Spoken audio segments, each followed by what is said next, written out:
trying to have Oh, people hear me smack. This food is so good. Mm.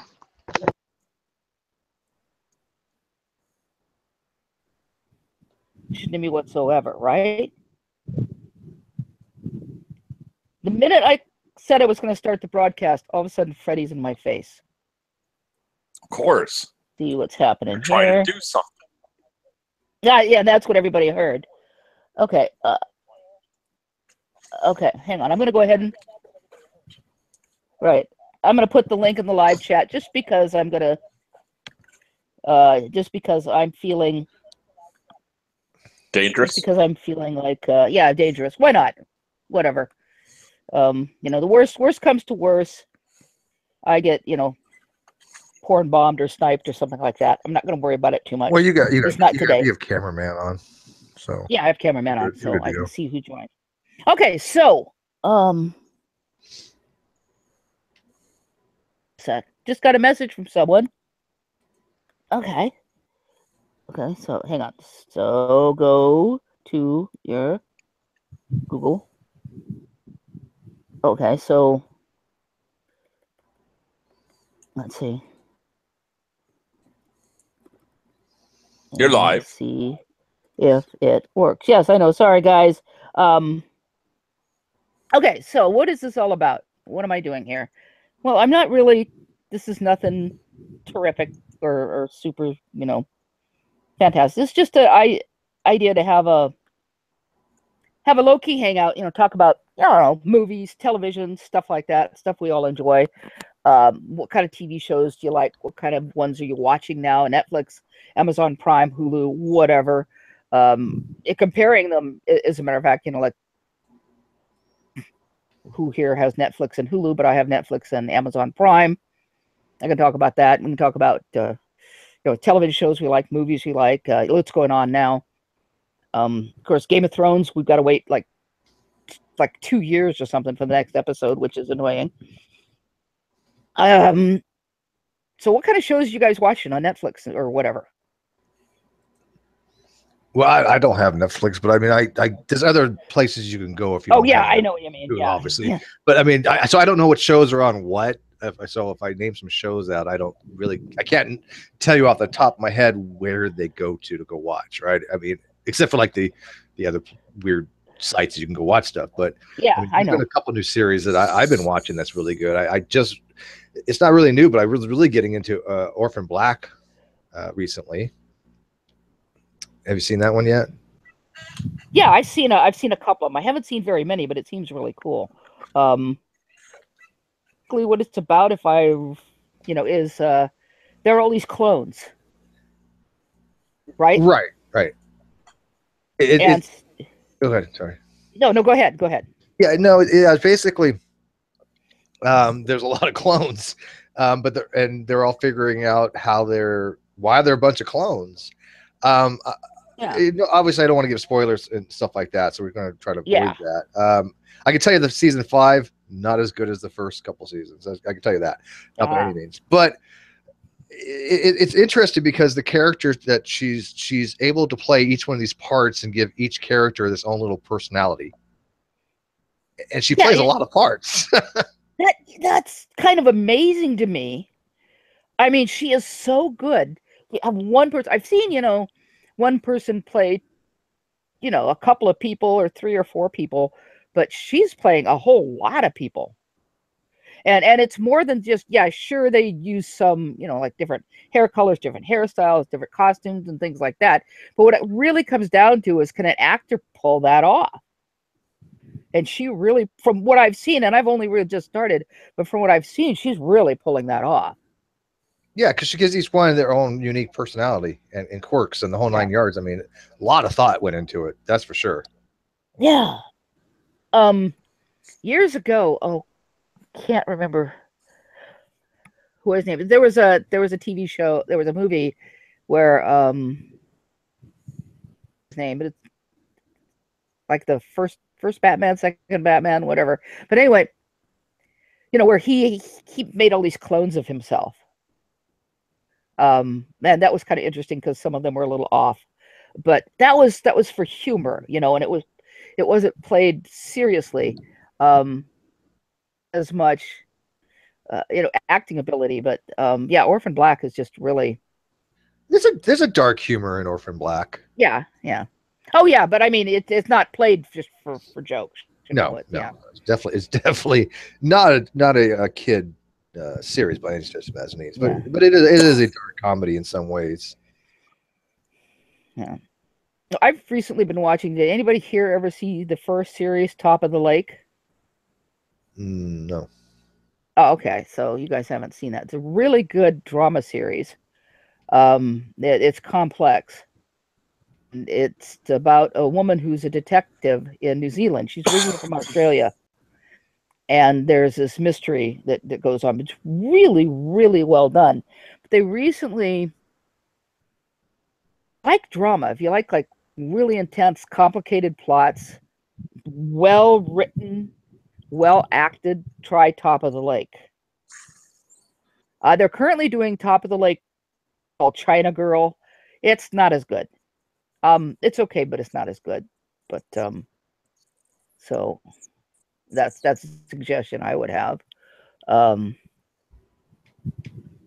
Also, believe it or not, you know, I like kids stuff, so I've been watching Troll Hunters. Anybody here watch Troll Hunters? Now that one sounds familiar, but still nothing that I've watched.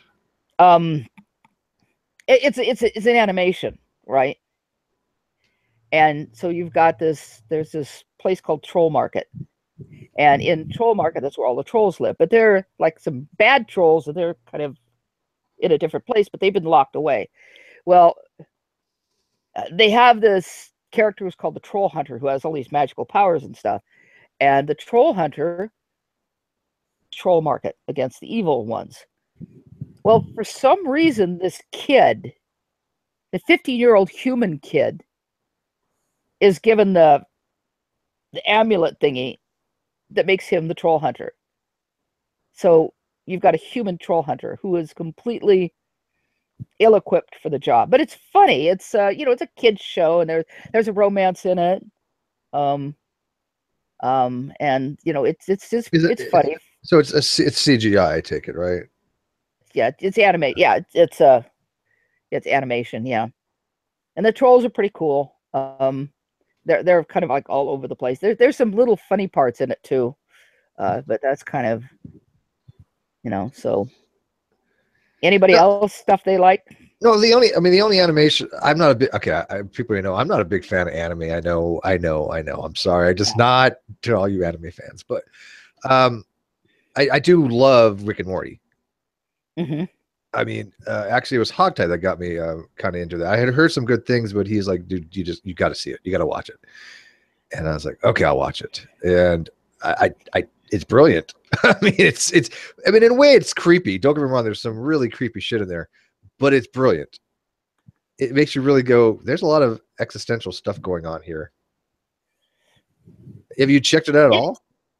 Yes. Yeah, I had. Yeah. Spackle's on her way. Huh. Hang on a sec. Let me try this again. Get to it. Try it again. Hang on. Just. Are you? I was talking to a friend of mine here for a minute.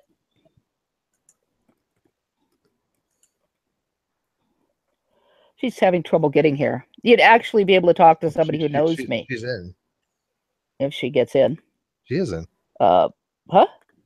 Spackle. Spackle's in. Oh no, Spackle's here. Spackle! Yay! Hey, what's up? Here. Can you hear me? Yeah. I never know if this is working. Okay. Good. So we've really just gotten started and haven't really gotten on a roll here to talk about stuff we like. And so far we talked just a little bit about Rick and Morty and Troll Hunters. And I mentioned, have you seen Top of the Lake? It's a really good drama series. Top of the Lake? No, I have not. Where's that from? Gee, I don't remember what it plays on. Honestly, don't. I'd have to look it up. It's Top of the Lake. There is a second one, Top of the Lake. China Girl is not as good. It's playing right now, but oh, and also Orphan Black, which is a really cool series. Have you seen Orphan Black? Yeah, Orphan Black was good, and oh my gosh, if you want to go into existential crisis, what's that other one on Netflix that I was like, oh my gosh? DOA? Oh no. I know that one, but I think I know which one you're talking about, but I can't think of the name right now. Oh, I can't think of it either, but I mean, every time I watched an episode, I was like, oh my gosh, I'm depressed. Netflix has done some really good stuff. You know, it's hang on just a sec.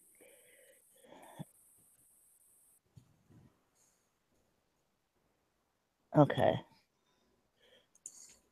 So I have a friend who's trying to sign in, and she says it just takes me to Hangout. It says no invites. I wonder what's happening. Because you guys got in here with the link, okay, right? Yeah. Is she on a phone? Which link? She's are you on a giving phone. out? She's on a phone. Okay, which link are you giving out? The URL or the internal link? Okay. Okay. This is the. Okay. Maybe you guys can help me here. On my iPhone, it won't lead me to the Hangout. Like when I clicked on your Facebook link, it doesn't jump me to the Hangout. I have to do it separate, and I have to go. Please add me to your chat. Where, so you could add your friend to the Google chat if you know their handle. Oh, okay. So how do I do that? Yeah. Hang on, just a sec. Hang on, just a sec. Okay. I haven't done this for a long time. Go to where it says add people. Can you see the little icon on top? Right, okay, hang on a minute. Let me get her.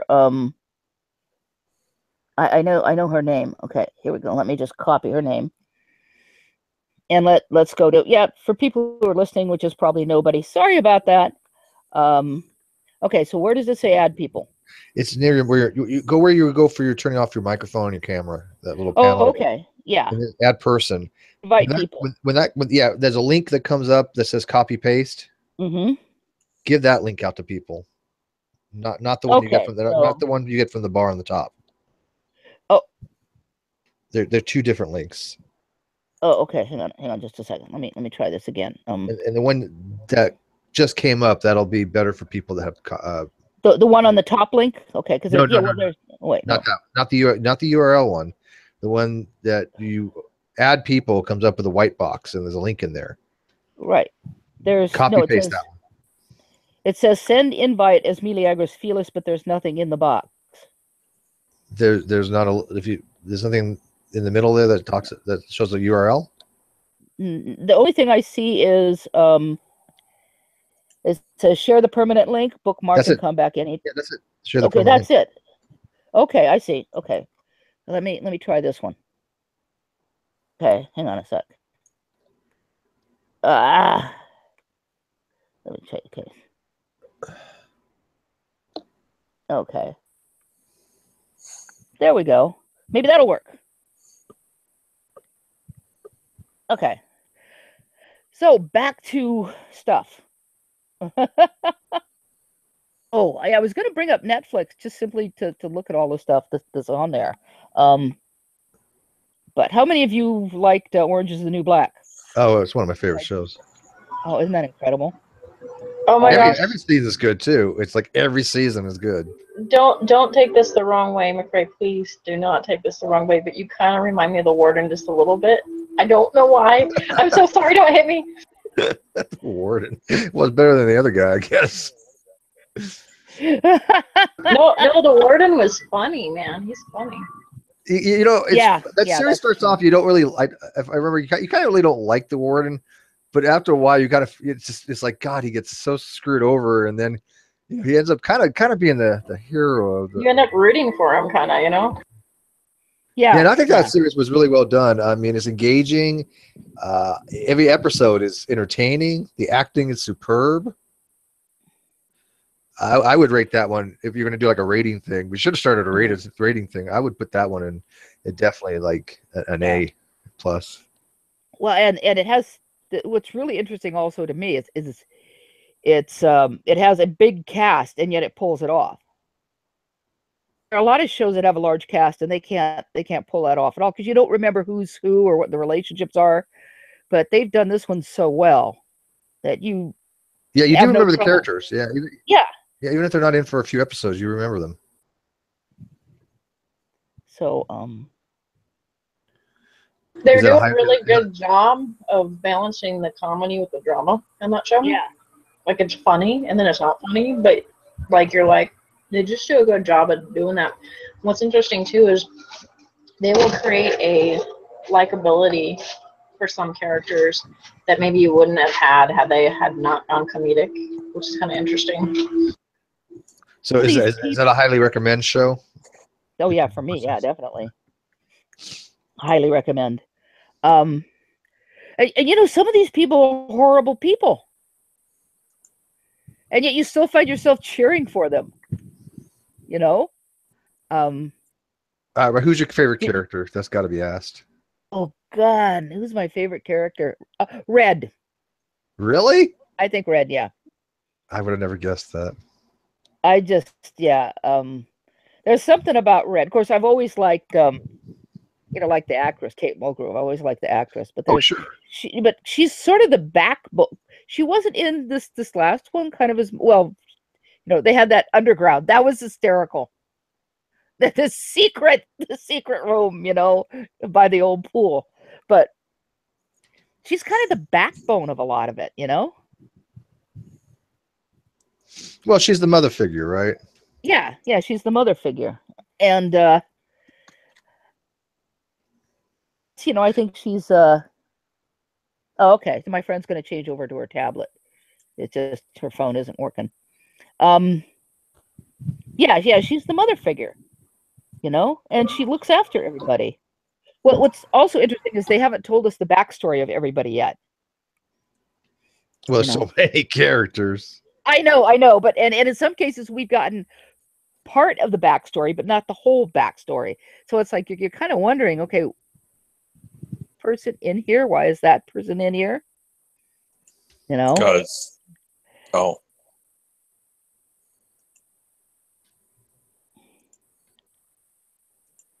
I think the saddest one. What was her name? It starts with a T. Oh my gosh, T. T, yeah. Yeah, whatever her name is. Tasty. Tasty. Yeah. Oh, Tasty's fantastic, but Tasty's backstory, like when they released her and she couldn't seem to find her place. Oh and yeah. she deliberately. That was super sad.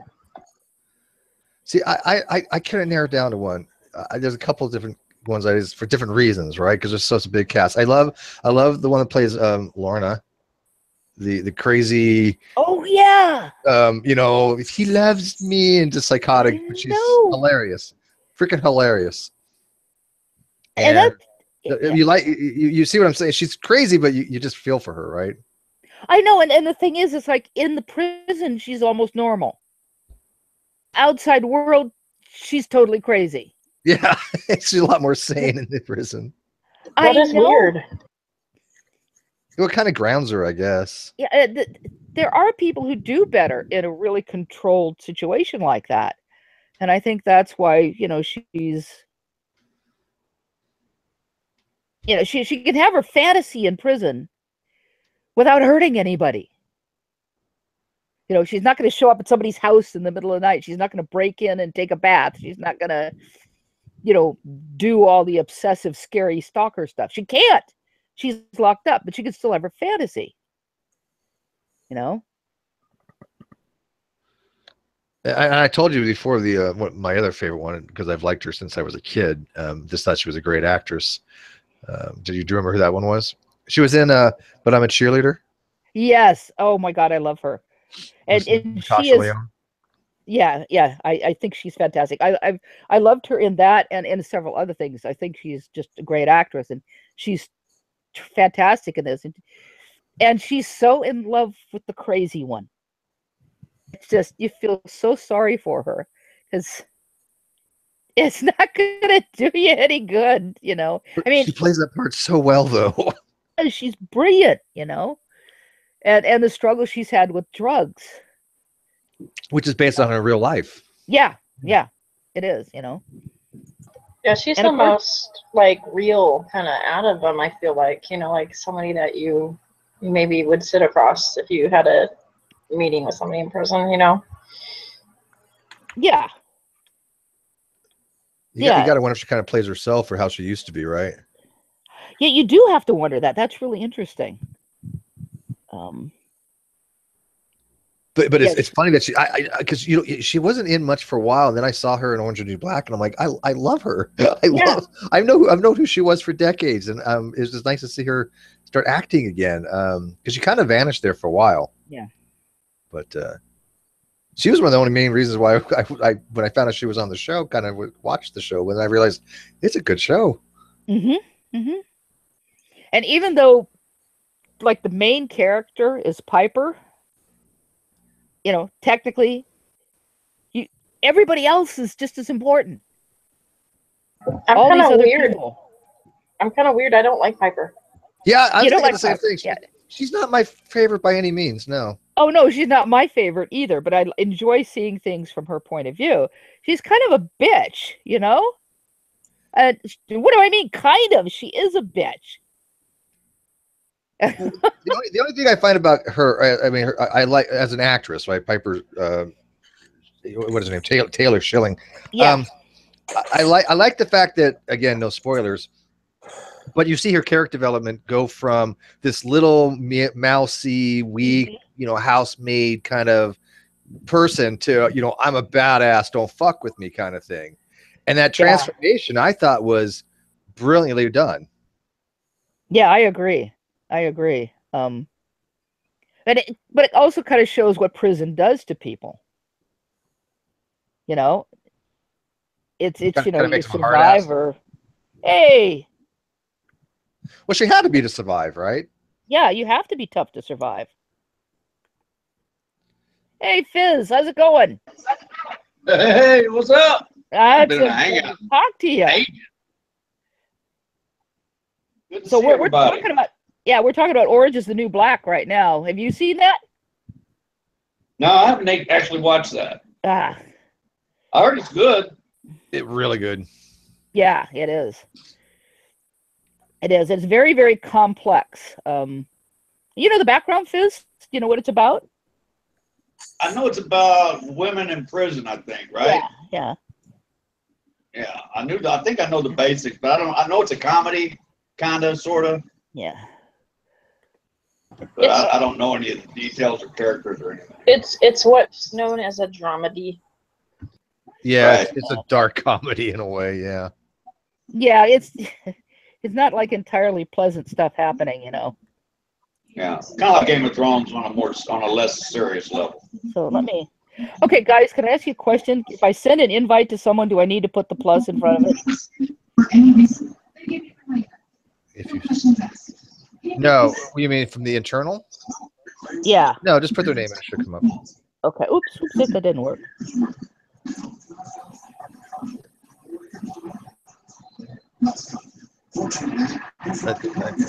Ben's got a little. I think he has a TV running in the background. Yeah. Hey Ben, we're picking up your TV in the background. It's probably me. Is that better? Okay. Yeah. Hang on. Sorry about that.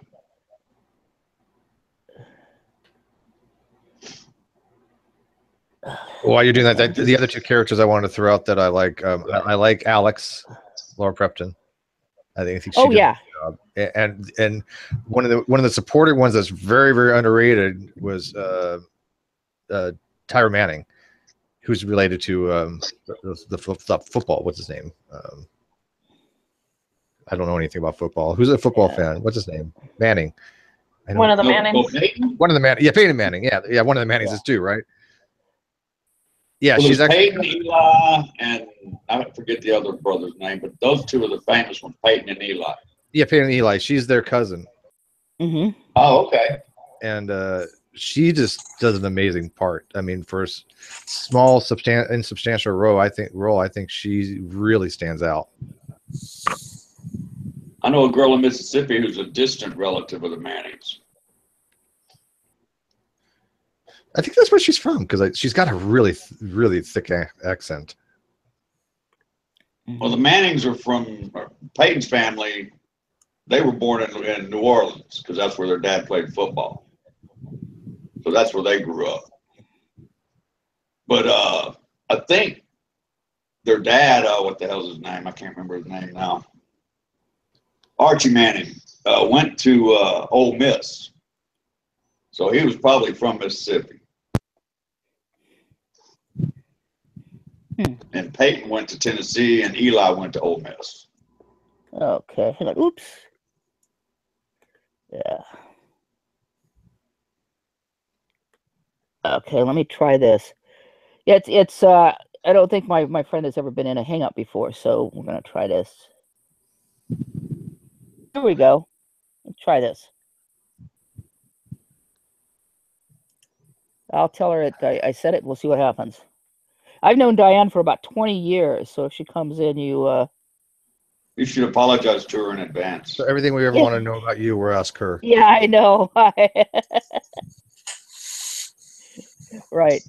I just kind of hope I've got some people who are friends of mine on on Facebook that I went to high school with. If one of them decided to come in, that would be fun. But so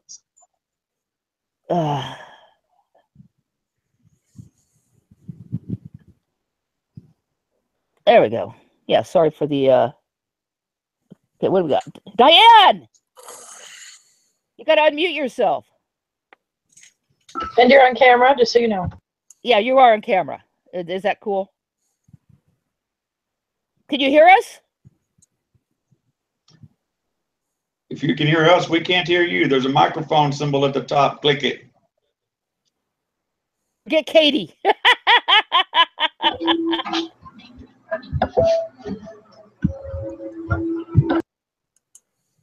Let me send her a message in Facebook. Okay, wrong button. Oh, No, did you get right the right button. Right button. We hear you. Oh, Diane. Hi there.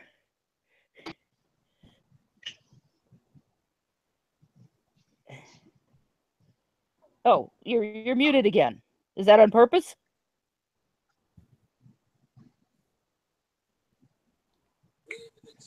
Can you hear me? Yeah, I can hear you. You got it. Yay! Oh, yeah, laughter there. Yay! So you're on camera, but you can click that little camera thingy up at the top if you don't want to be on camera. No, not really. Yeah. There you go. Now you're off camera. That's good at this time of night. I was telling everybody here, these are a bunch of my friends from Google Plus and Facebook and stuff, and I was telling them you've known me for about 20 years. Well, Katie's going to be 18 in a couple months. Yeah, So- that's shocking, isn't it? You were there around when she was born, so. Yeah. So that's really. So anyway, we're talking about like movies, TV. I'm watching football. Is it Green Bay? No, college today. Kansas college. State. Kansas State. Okay. Yeah. So Diane's in Kansas, but she's originally from she's a big Wisconsin. Wisconsin. And we're probably Oh, I'm distantly sorry. related because we're both of our families come from Luxembourg. Yeah. It's not a big place. So, any movies, TV stuff you guys have been watching lately, Diane? Not a whole My roommate lot. made me watch 8 Seconds twice in the last week. Well, one moment here. Somebody has the Hangout open. No, I don't think that's what it is. I think she's not wearing headphones, and so the speaker. Yeah. Oh, yeah. Okay. Oh, okay. Yeah, we don't have headphones. Okay. Well, actually, Just try turning down the speakers a little bit, and maybe it won't pick up so much. okay. Space. Hey, Who let Wolf? yeah, who let Wolf in here? It was Satan. Diane, how about if you Huh? mute when you don't talk, when you're not talking? I can do that. some headphones. For goodness sake. That way I you don't think got my you can. tablet has. What? I don't think my We'll have a tablet good has any breath. place to put them. Oh, okay. Well, Well, do you have a USB? Oh wait, port? I found it. I found a spot. Okay, so Walt, you send me is it USB or is it the old-fashioned plug-in like for It's the old earbuds? old-fashioned kind plug-in. Okay, I'll send you some earbuds. That'll work. And that way you can talk to me and hangouts and stuff. You can do off air, just us or whatever. So Okay, cool. I'm trying to figure this all out, so bear with me. That's cool. I mean, this is your first time in a hangout, right? Yeah. I let Yeah, my kids do it. That's what kids are for. So, oh, there you go. So she's muted. So, so we were talking about Orange is the New Black. Anybody want to talk more about that, or go on to something else, or? No, just give you a recommendation. Yeah. Well, I mean, you obviously recommend it, so just tell people you recommend it. Recommend it. I think it's a fantastic series. It's drama. It's there is a lot of humor in it, and but it's kind of heart-wrenching at times. There's there's some tragedy, and it's and the backstories of some of the women are really tragic, But it's also really nice when the bad guys get theirs. Spoilers. But yeah. But, I probably should just leave it at that. But this last season, you remember the big guy? Oh yeah. Oh that yeah. Guard? Oh yeah. Oh You can't go bad for him, right? You just can't. yeah. I want to ask the group a question. Did you guys see the new Stephen King's It yet? No, but I want to. I heard it's amazing. Yeah, I have not, but it's one of my favorite books. I saw it. Well, Yeah. it's a good, well, it's That a good book movie. scared the hell out of me. I've seen it like last week, and I'm about to spoil it for you right now. Oh well, I've read the book and I saw the previous movie, so. But at least he warned us. So... Okay. No, What did the you think, previous Wolf? movie kind of sucked. I did not Yeah, like the TV version. I didn't I- either very much. I'm not gonna lie, I had my doubts because the original people that were working on it worked originally on Annabelle, and Annabelle, the first one, sucked. But they came back with Annabelle Creation. They did their homework, and I'm not gonna lie, I kind of liked that. I enjoyed it. I liked how they took the bottom rung of like the cast for the kids, just being losers and shit like that, and it's heartwarming a little bit, but also like scary. That fucking clown dude, All clowns are it was scary. generally terrifying. Like just looking at that thing. Heartwarming. I'm probably gonna spoil a little bit here, but one of the funny things about it is at the end, you find out that he was actually dead the entire time, and that Soylent Green is made of people. And I haven't seen Soylent Green yet. and that he actually spent the last 30 years. I've been waiting Yeah. 30 years to watch Soylent Green, get and now out. I know how it ends. And Guys, Tyler Durden isn't real. yeah, and it actually turns out that That's not. That's not. Tyler That Durden is not is true. I've seen it actually in the live chat. the same person. Yeah. Yeah, I was gonna I've say, seen Tyler Durden in the live chat. He has to be real. He is real. He is real. So How else can we ruin it? I'm trying to think of how many other ways we could ruin it. Well, Sokka, I also hear that when you walk through the forest, you come out on a road that you were never told was there. Because the whole thing takes place like 300 years ago. All right, and Because you think it's 300 years ago. So just give it every M. Night Shyamalan ending of all ever. Yeah. There you go.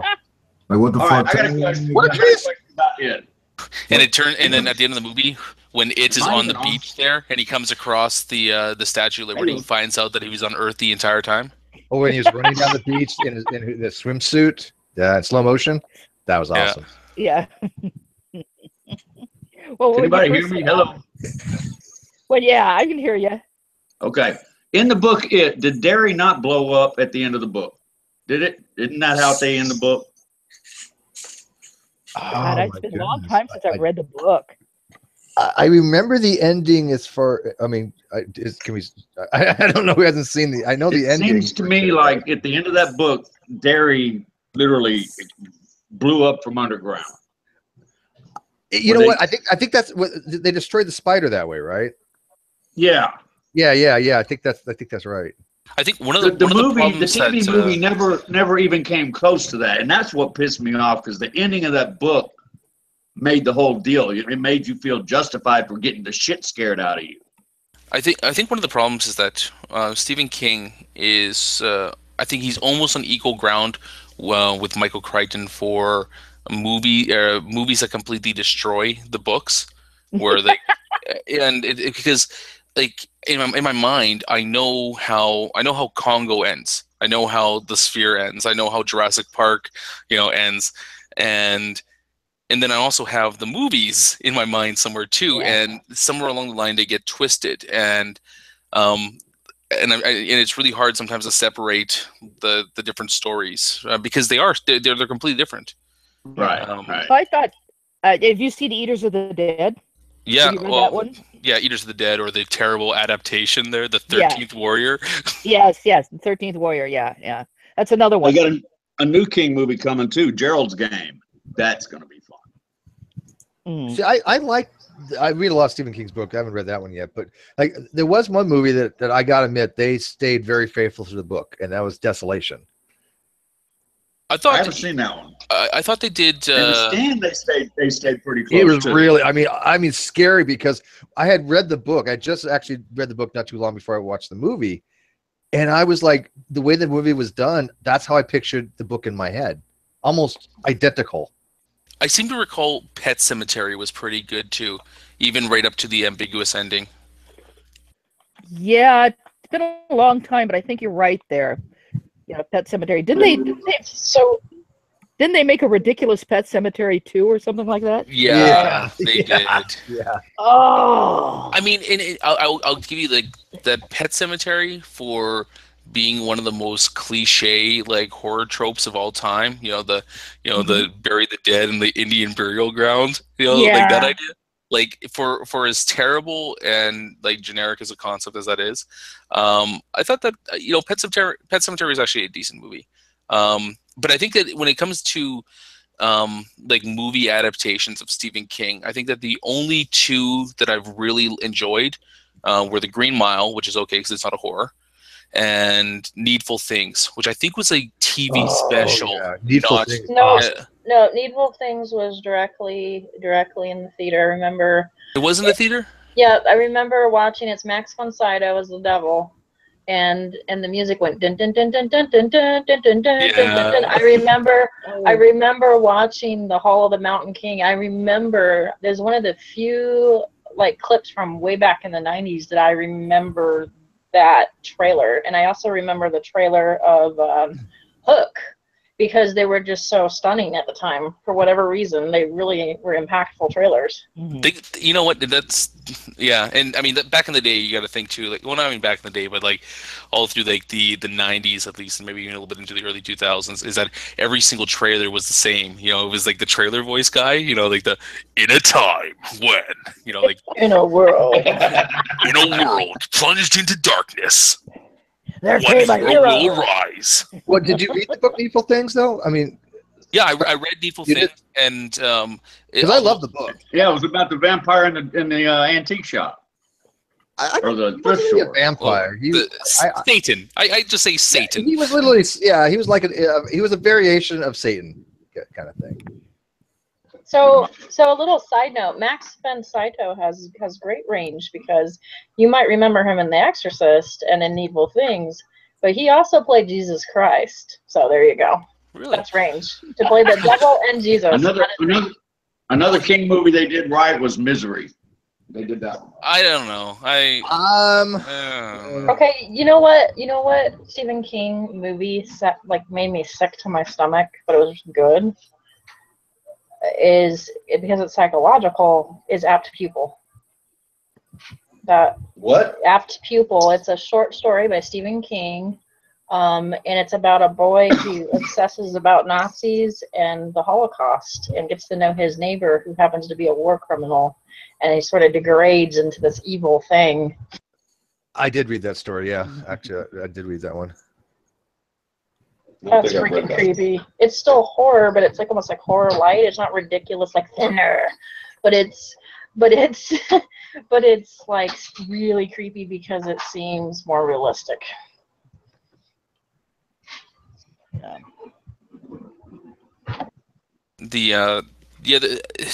I really liked the Neville things too, actually, but there was, I'm not sure if you guys remember this one. I think this one was a made-for-TV movie, but The Stand.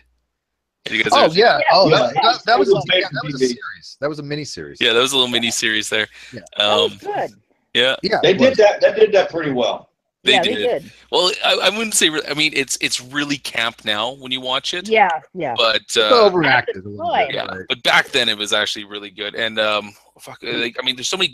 Like Gary Sinise was really good in it. Same thing with who else? Rob Lowe. Oh, I love Laura Santagiacomo.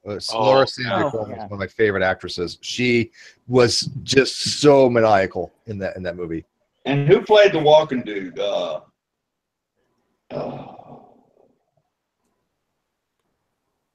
I cannot remember who that was. The Walking Man. Yeah, the walking man. I remember. I know the Walking Man. I don't remember the actor that played him though. I can't remember it. Yeah, I don't either. I'm terrible in about The Stand? that. Yeah, The Stand. Yeah, what was that guy's name? He was he was like early '90s hot. Like Okay. in no other decade would he be considered attractive. Somebody quick go to Google. I'm doing I that don't now. care. Hold on. I'm gonna try to look it up, but Yeah, I don't care because I don't want to screw with my connection. So my I'm connection. gonna actually defend some more Stephen King actually and say I might be in the minority, but I thought this new version of Carrie was good. Jamie Sheridan. Oh as yes, Randall I Flagg. like Carrie. I guess it was the Walking Dude. Yeah, Randall Flagg Yeah. was the name of the guy, right? Jamie Sheridan was Randall Jamie Flagg. Yes, I remember Yeah. him. Now, correct me if I'm wrong, and I'm trying to piece this together. I'm pretty sure that Flagg was actually from the Gunslinger series. Yes, the walking dude, the walking man, same character. Yeah, so they are from the King yeah, because I read crosses over characters all the time, and that's one of them. There's notes about his from one book to another. If you pay attention, he'll mention things that were in another book just to see if you're paying attention. Yeah, I'm looking at it now. He was in Dark Tower series, which I read a few of those. Oh, he was in Eyes of the Dragon. Great kid. Kind of. He wrote it for his kids, I believe. But I read that one. That's a really good Stephen King book if you haven't read it. Eyes of the Dragon. Was anybody like disappointed at all with the end of The Stand though, or was that just me? No, I was disappointed, but overall, I did enjoy the movie. I felt like it felt like it was building up for something huge, and I felt a little let down by the climax. Well, the whole movie is That's he's what she coming, said. right? I mean, there are people that were in this movie that were uncredited. I didn't know Kathy Bates was in The Stand. I didn't know Ed Harris was in The Stand. Wow, there was just a whole bunch of people. Then what else is there? I think A Secret Room, Stephen King, because it feels like it. no, Secret Window was Stephen King. Secret Window, yeah. It was a short story turned into a terrible movie with Johnny Depp. I disagree. I like that movie. You stole my story. Okay. Yeah, you know what? I'll tell you. There was it was another made-for-TV version starring, I think it was the guy from not Law and Order, Ally McBeal back in the day. I'm trying to remember what the guy's name was. But they did another made-for-TV version of The Shining. Yeah. No, that's the second Shining they did. Well, they just made another theater release Shining, didn't they? Really? I don't know. Let's see here. It was 97. I'm fixing to find out now.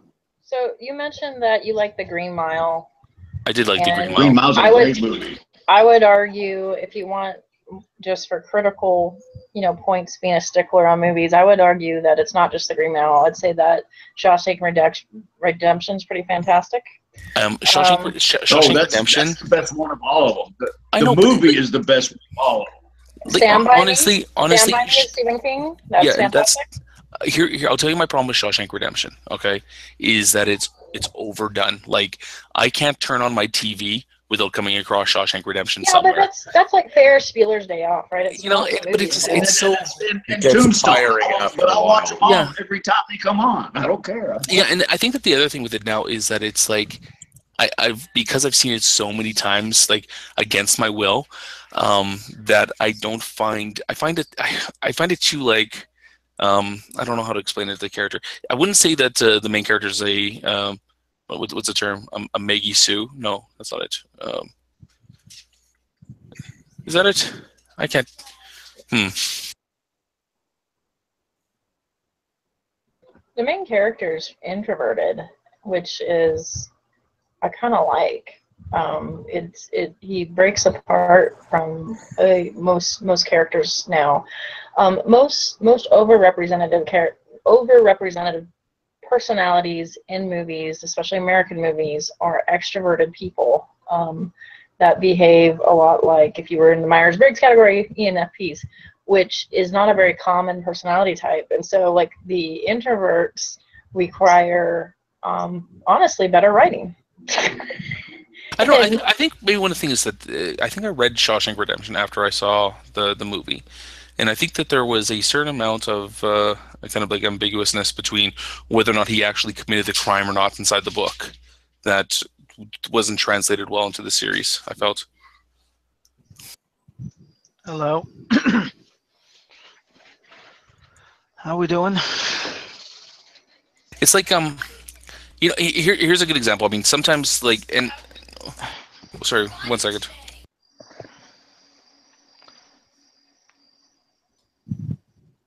Did we literally hear crickets? Hello. Hello. Hello. Oh, Midnight. We can hear you, Midnight. Oh, okay. I don't know. I wanted to make sure. Seems like no one can hear me. How you doing? Okay. Oh, we're doing pretty good. You came in and started talking, so we assumed that you had something important to say. Yeah, so we're all in pins and needles waiting for what you have to say, Midnight. Oh, sorry. You can't let us down now. Yeah. No, I just thought I'd come in, see how everyone is doing. You know. Hey, Jade, have you ever seen a show? It's a spin off from like College Humor called Adam Ruins Everything. Yes, I have. It looks funny as hell. It's not bad. Some of the stuff is pretty good. It's interesting. Oh yeah, it varies, but it's it varies, but it's pretty funny. I'm not sure if it's a recent one or one I just stumbled across today, but it was how prostitutes settled the Old West. Have you seen that one yet? No, I haven't. It's really interesting, and I figured that you'd probably appreciate it there. Not because of any prostitution thing, you know. It's got hookers. Go watch it.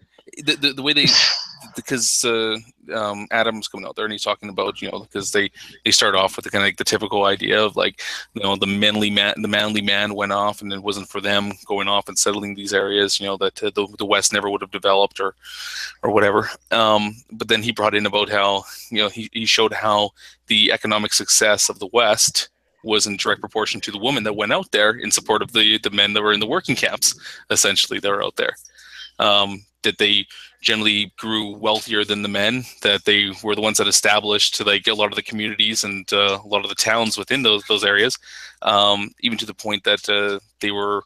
It's why the states at first it's spun off, and he kind of like went in this about how like the states that first embraced you know, or the women's suffrage were all Western states, even to the point that Wyoming wouldn't even join the Union unless women had the right to vote. They had that 50 years before anywhere else in the country, because they viewed them as such a huge success to their own economy, their own areas there. But there's a lot of stuff in there that I'm kind of like slowly kind of checking through, because it's, you know, it's kind of neat, but I figured that you'd probably appreciate it, or maybe once you watch it, have a little more input on it. It's got hookers. I'll watch it. Who's Alfredo? Alfredo. Alfredo, can you type something in the inside? Okay. Okay. Well, that's so much You for know, that. just laugh. Yeah. Just to go back to something we were talking about earlier, The Shining was not redone as a theater release. It was the made-for-TV miniseries. My bad. Yeah, it wasn't the guy from yeah. Alec McBeal. It was Yeah, the it guy was from definitely Wings. I can't believe I screwed those up. Steven Weber, I think. The Yeah, guy's by the name way, was. I'm gonna remove him from the thing. Okay, Jade. Yeah. Okay, yeah, go for I'm it. gonna Yeah. snipe him. Okay.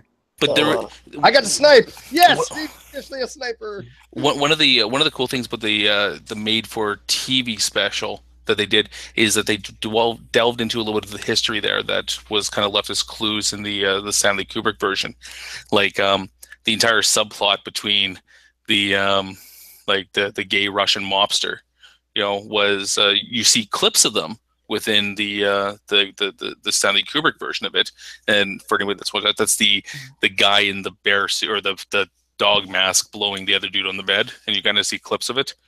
But when you watch It's been so long, I haven't seen that in forever, so I'm kind of blank. you see them when the wife is running around the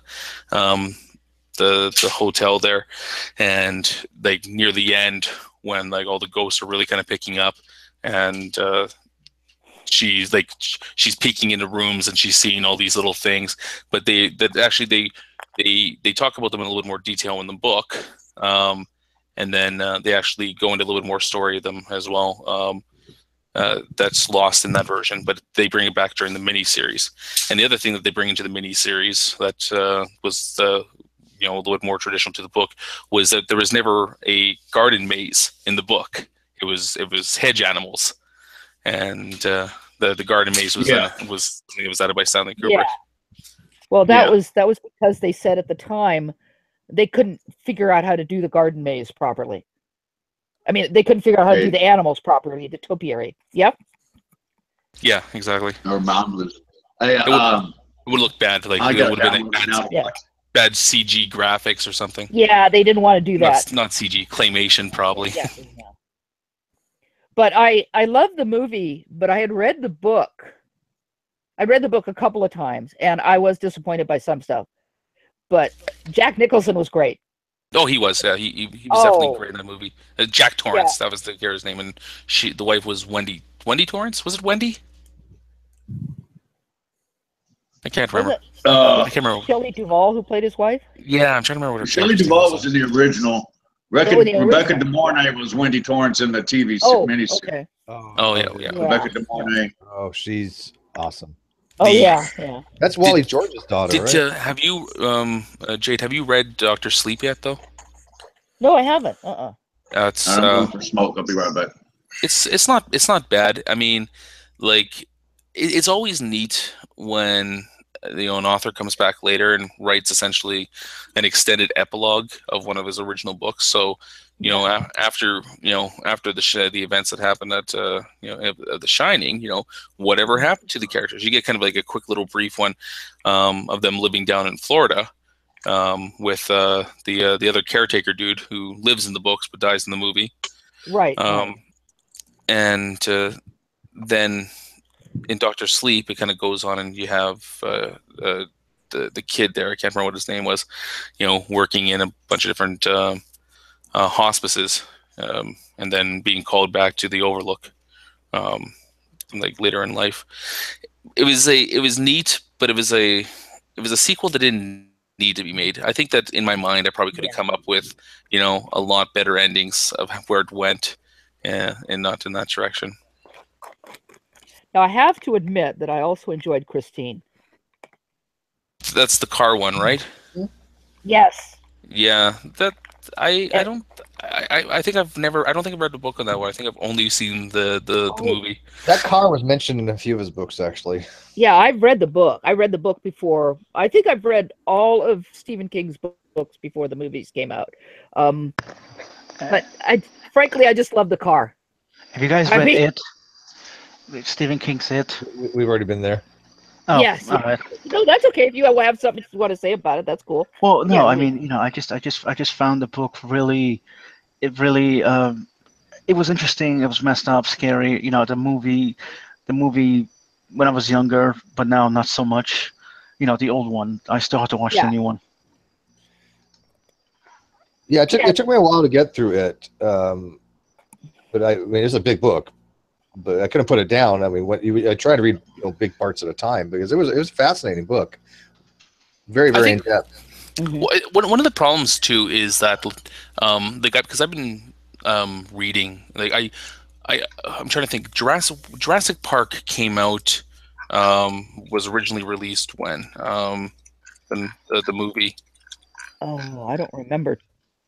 It would have been, let's see here, 93. Okay, yeah, so 93. So I would have been in grade 4, or grade 3 or grade 4. And my parents took me to see that, and it was really good. Scared me. It was great. I liked it. But that actually got me into reading a lot more. As I think by the time that I was probably grade 4, so only maybe 11 years old, I started reading Jurassic Park the novel. Even if I didn't know all the words, I'd ask my parents stuff. But this got me into Michael Crichton, and my mom, who was a huge Michael Crichton fan, let me read some more of his books. And then from there, I went into Stephen King and whatever my parents had lying around. So I was really big into reading from that age, and because of that, like, my memory is kind of skewed when I think back to these books. Like, so there was one book that I read called A Door to December by Dean Koontz. Which I remember was a terrifying book, and it was really good. I really enjoyed it. But I mean, this is a book that came out in sometime in the 80s. I probably read it in the late, mid 90s.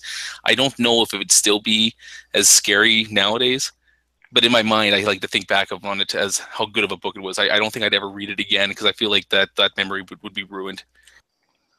But hold on. Well, no, I was just going to bring up another book by Dean Koontz called From the Corner of His Eye. Have you ever heard of that? Mm-hmm. Oh God, I love that book. I've read it. I think I've read it twice because it's there's this guy called. But wait, should I go into it? Go ahead. Yeah. Well, okay. Well, from what I remember, there was this guy called Junior Cain, right? And apparently. Apparently he found. Well, I think he was dreaming. He found out he got like an arch nemesis called Bartholomew or something. Mind you, this happens after he does something. After he kills his wife, but. Then he spends the rest of it, like a couple of years looking for, this supposed enemy of his called Bartholomew, and it turns out to be like a 13-year-old boy who can somehow travel to alternate universes, because it was a cool book. It was interesting because he was able to, it was actually raining one day, and somehow he didn't get wet, and his mother asked, "Well, what are you doing?" He said, "I'm walking where the rain isn't." And I remember reading that, and I was like, "What the fuck?" It was an interesting book. I don't remember a lot of it, but you know what I mean. It was definitely gives me chills because it was good. I mean, I know I'm just using it. I'm not really saying much, but yeah. Has anybody caught up on the latest House of Cards? No, I haven't. I'm behind on House of Cards. Well, should I leave? Because I don't want spoilers. I still have to watch the series. I haven't started watching. No, I won't go into spoilers. All I'm going to say is, oh my fucking God. It's good? That's all I'll say. Is that your recommendation? House of Cards? If you like politics and want to hate politicians, this will make you hate politicians. Well, I mean, I like the West Wing. Hey, I heard House of Cards is good. And Spackle, you want to hijack this conversation and start talking about Sphere and how amazing it is? Sphere so I read Sphere before I saw the movie, and I had gotten into Jurassic Park. Similarly, my first introduction to Crichton was actually that first Jurassic Park movie. And sadly, I was at the end of 6th grade going into 7th grade, so I'm a little bit older than Sokka. But I had not been previously allowed to watch a lot of movies as a kid. So I was the kid in the 80s that didn't watch E.T. So it wasn't until about that age where I saw some action movies. And so one of those was Jurassic Park, and I saw it in the theater. And oh my gosh, that thing just rocked my whole world. And so then I was like, well, I got to read this. So I read it, and I was like, oh my gosh, this is so much more gorier. And then I went and I started reading more, and I got really into a sci-fi kick because I had previously read a lot of sci-fi classics like Jules Verne and stuff like that. And I really like Jules Verne as well, just because I think what a thoughtful mind he has, a futuristic thinking mind. Yeah, on a slight side note there, yeah, with Jules Verne, it's amazing the stuff that he wrote about, how much of it's, it didn't, I wouldn't say that it inspired, or maybe it did inspire, who knows, but the stuff that he talked about as fiction back then, that's actual reality now, is just amazing. Right. So Sphere was the book that I really picked out as my favorite of his, and I think the movie was kind of suck. When I watched the movie, I was like, oh man. Terrible. The movie kind of left you going, what the hell did I just watch? I mean, come on, it had like, it was like Samuel Jackson, Dustin Hoffman, who was the woman in that? Was it Sharon Stone? I'm trying to think. That was legit Sharon Stone. Yeah, was it Sharon Stone? Yeah. I was like, am I watching Sliver or Sphere? Oh no, this is Sphere. Yeah, like it had. I mean, even Queen Latifah had a role inside of it, but it was like it was they did not capture the characters in that were they didn't feel like the books. They felt so hollow.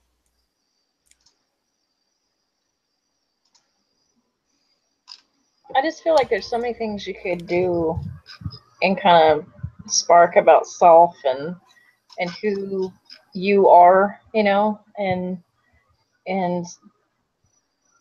it just was sort of hollow in the movie. It was really weird. Yeah, like one of the really fascinating parts about the Sphere is how the Sphere takes on the personalities of the people that have gone inside of them. Well, because they're influencing the Sphere, and it comes across really, really well done in the book. But in the movie, it's really hard to do this when the characters themselves have no fucking personality. Well, I mean, it's like the movie. There's only a finite time to develop characters. I mean, if they made a series out of it, I could see it working. It's no excuse. Come on, you can have a movie in a short period of time. There's actors that easily have the caliber to do that type of stuff. Well, I don't think the book translated too well. The concept that and that might be it. Yeah, that's I tell you, like, I'm a huge Daniel Day-Lewis fan, and I feel like he can act the fuck out of anything. So I don't use that as I don't think that's an excuse. That Sphere, it just comes down to a time constraint. Well, I mean, you're right. Was he?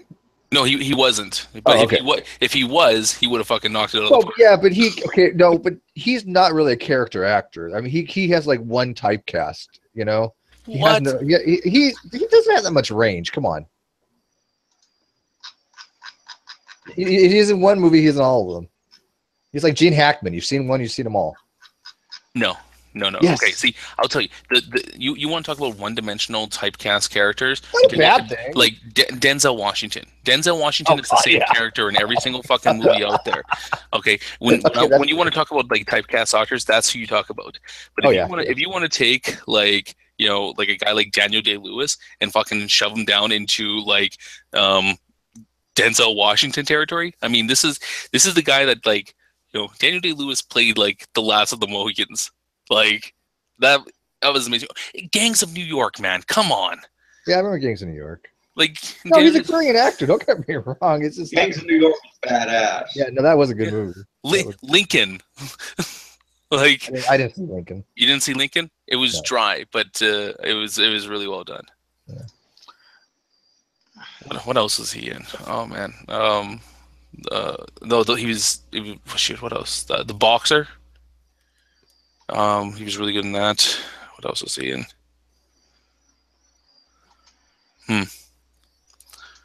Trying to remember now. I don't know. It'll come He's a pretty. I mean, he's kind of a. There Will Be Blood. He's been a lot of things.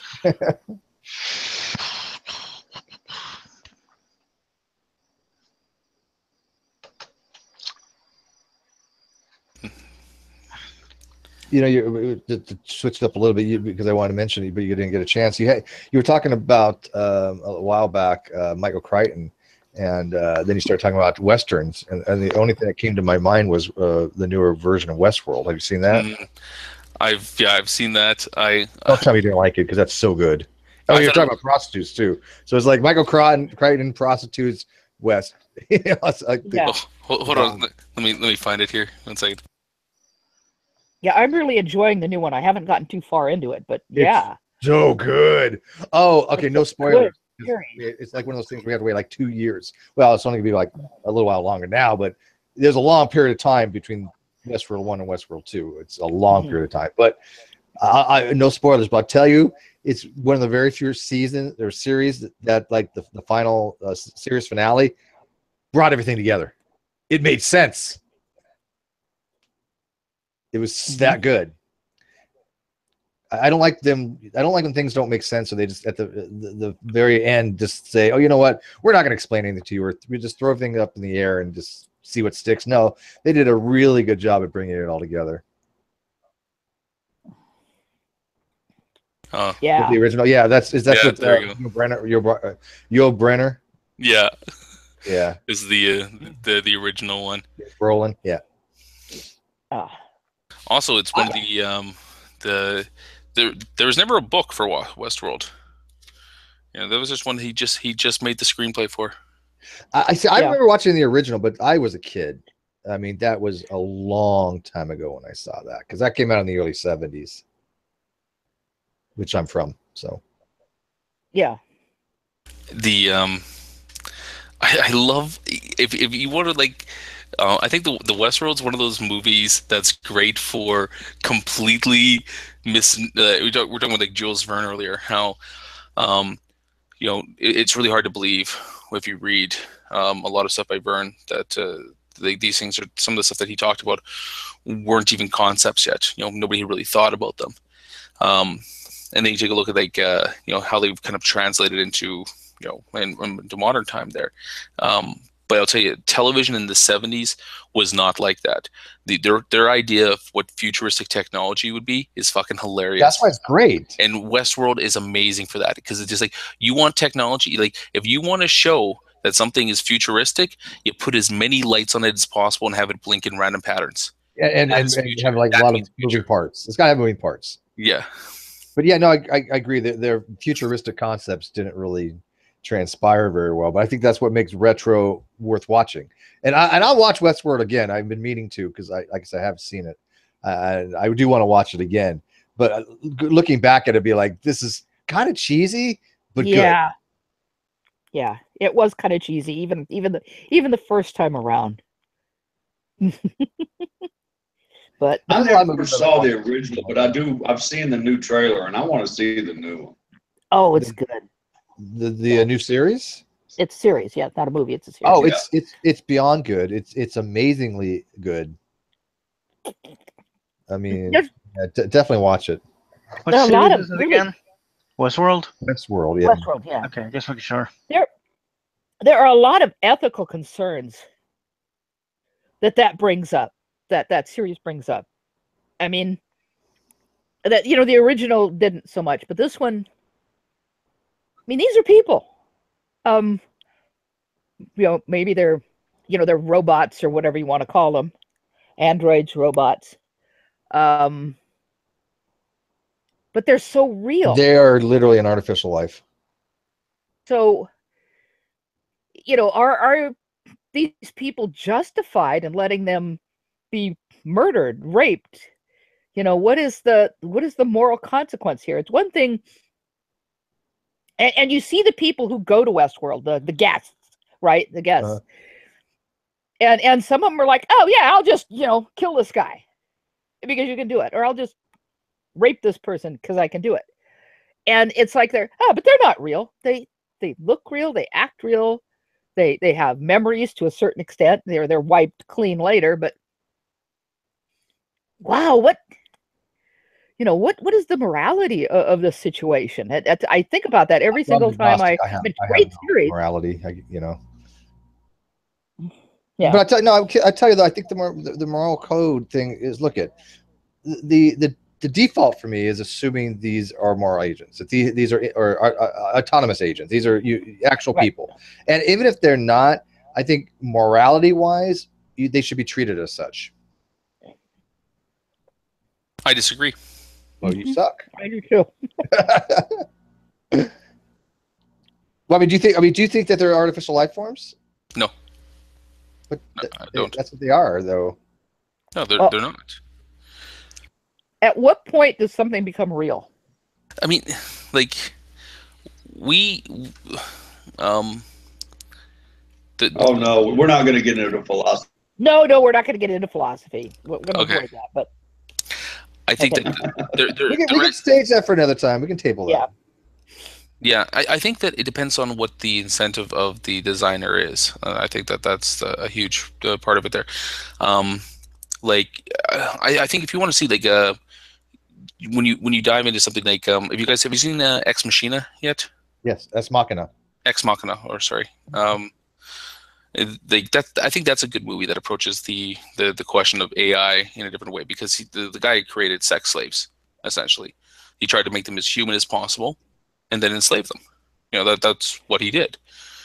His goal was to make something that was indistinguishable from a human. And once you do that, I think that he is giving them their own autonomy, and then he's violating that. So there's some pretty good moral and ethical questions within that. I think that's different completely compared to the robots in Westworld. They weren't given their autonomy. These things are just preset programs. Yes, they're supposed to react in a realistic way, but they do develop their autonomy. And that's a problem. But that would never happen. Yeah, see, that I think that's a stretch. Okay, is that like even in the original Westworld they don't. No, they're purely automatronic. They're purely automatronic. The only difference is that between the old Westworld and the original Westworld was that a couple of them just they weren't getting all their memories erased, so they were still going off and doing what they've been programmed to do, like the one Callaway robot that just hunts the guy down. Yeah. And the safety features, it was about the safety features. So like the way that they sell it in the original Westworld is that, listen, these things will, they compute in an instance. They can gauge how fast your reactions are going to be, and they're purposely going to make themselves slower. They will lose the draw in a gunfight to make you feel good. And it's not that they developed their own autonomy in Westworld. It's that those safety features were taken out of place. That they just failed. So yeah, I think that's where you have to suspend disbelief a little bit there. I don't think that worked too well in the series. The whole they can't actually harm you. The reality is they can.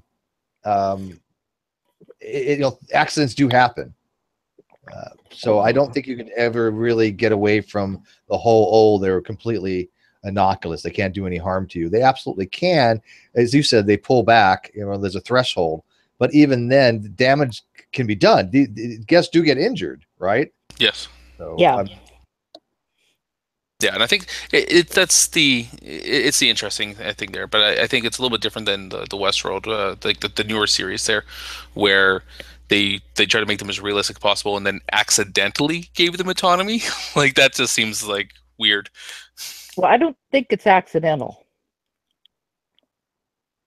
I think that it was deliberate. I'm not going to spoil it. If you haven't seen that far. Yeah, I don't want to get. Yeah, I only watched about 3 or 4 episodes. I've watched the. Okay, so yeah, there's something else going on here. There's much more. Okay. There's much more than both of you guys have dived into. Much. That's what I'm saying. Yeah. It's a huge arc across each series, each episode. Right. And then towards the end, especially in the series finale, it's all getting tied together, and you're like, well, that was an awesome journey. Mm-hmm. That was an awesome journey. Yeah, and I'm not there yet, but I don't know how many I've watched yet, but is it on Netflix? Yeah. No, that one's on Showtime, isn't it? No, HBO. Oh, Isn't it HBO. Okay. HBO? Yeah, it's one on of the TV.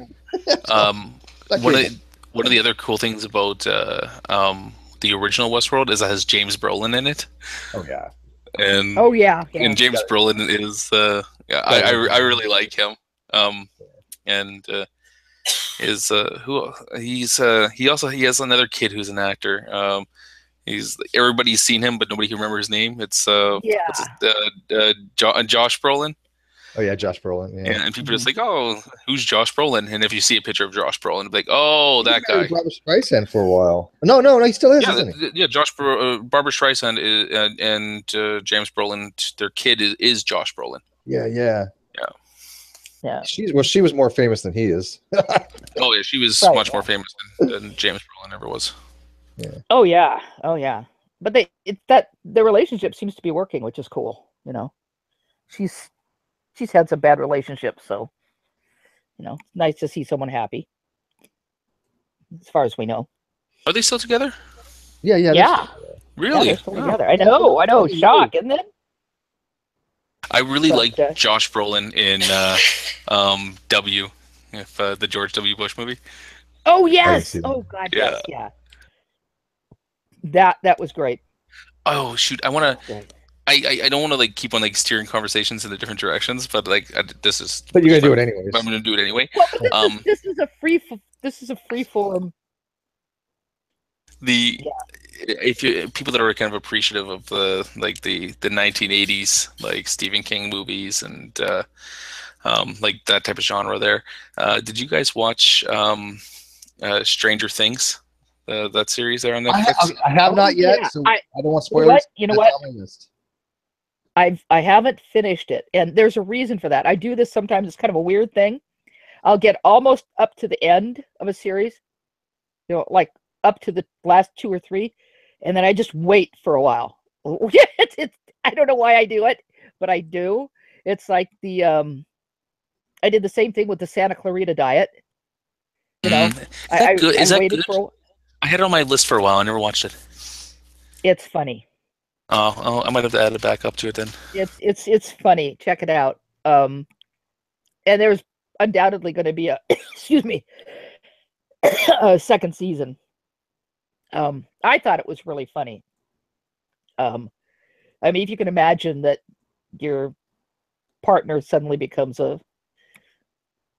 has to eat people, and how do you deal with that? And they're just sort of straightforward. Okay. I liked it a lot. I think it's really funny. Humor may not appeal to everyone, but I liked it a lot. So yeah, I would recommend the Santa Clarita Diet. That's a zombie movie? Yeah, but it's not your average zombie movie. It stars Drew Barrymore. Okay, I'll check it out. And yeah, she's just suddenly becomes a zombie. I'll check that one out. I'll give you a zombie movie that's kind of off the radar. That's not your typical. Okay. Really awesome. Called Fido. Oh. Fido. I don't think I've got a little thingy here. I'm writing down stuff to. So good. Fido. Oh, okay. I think I've seen that one. That's the there's a cloud of space radiation or dust that envelops the Earth, and some people become zombified, and they make them into like useful, helpful things in the 50s, and they come ingrained in the whole zeitgeist of the zeitgeist of the 50s. It's brilliant. I really like that movie called Fido. Yeah, I think it was playing in the background once, and I saw like bits and pieces of it. It looked interesting. It's got comedy. I mean, yeah, it's definitely comedy, but it's good. There's a little more implications there, obviously, because he's a zombie. You know. Oh, you know, all you had to say was Billy Connolly's in it, and I would have watched it. Yeah. Oh. Yeah. Like that's all you had to do is be this like you're just like, hey, there's this zombie movie. Billy Connolly's in it. I'm like, I'm down looking for it right now. What? Who's Diane? Who's Diane?